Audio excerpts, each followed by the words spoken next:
শোনো না, বলছি সেই তবে থেকে তোমার চারিদিকে ঘুরছি। আমারও তো একটু মাঝে মধ্যে ইন্ডিপেন্ডেন্ট ওম্যান হতে ইচ্ছে করে নাকি? কি চাইছো পরিষ্কার করে বলো দেখি। বলছিলাম আলোর একটা ভাগ অন্তত যদি আমার নামে উইল করে দিতে, আলোটা অন্তত পার্মানেন্ট হয়ে যেত। দেখো, আমার তো শুধু তোমাকে আলো দিলে চলবে না। বুধ বাবু, মঙ্গল বাবু, শুক্র বাবু, বৃহস্পতি ম্যাডাম, শনি ম্যাডাম, সবারই তো আলোর ব্যবস্থা করতে হয়। হ্যাঁ, তো তুমি পরোপকার করো না, আমি তো বারণ করিনি, কিন্তু তোমার আলো আমি ডাইরেক্ট নিতে পারবো না, আমার অধিকার নেই। আমাকে আমার ভাড়াটের থেকে তোমার আলো নিতে হবে। এটা একটা মেয়ের কাছে কত বড় অপমানজনক, তুমি বোঝো? দেখো, আমার কিছু করার নেই। তুমি ওর সাথে আমার সন্দেহ করো, তাই তোমায় আলো দিলে তুমি জীবনে ওকে শেয়ার করবে না, তাই ওকেই আলো দিই, ও তোমায় শেয়ার করে।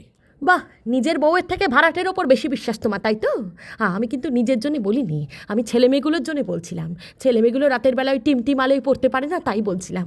আচ্ছা আচ্ছা, ঠিক আছে, যাও, তুমি দেখছি কি করা যায়, যাও।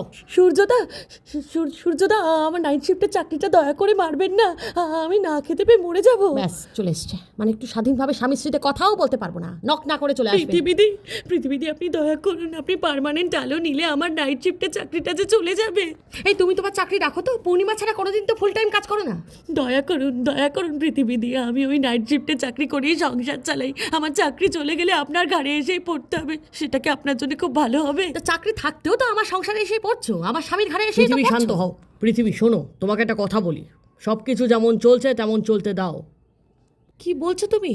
এই মেয়েটার সামনে তুমি আমাকে অপমান করছো। অপমান করছি না পৃথিবী, তোমাকে বোঝানোর চেষ্টা করছি যে সব কিছুতে স্বাধীনতা খুঁজলে হয় না।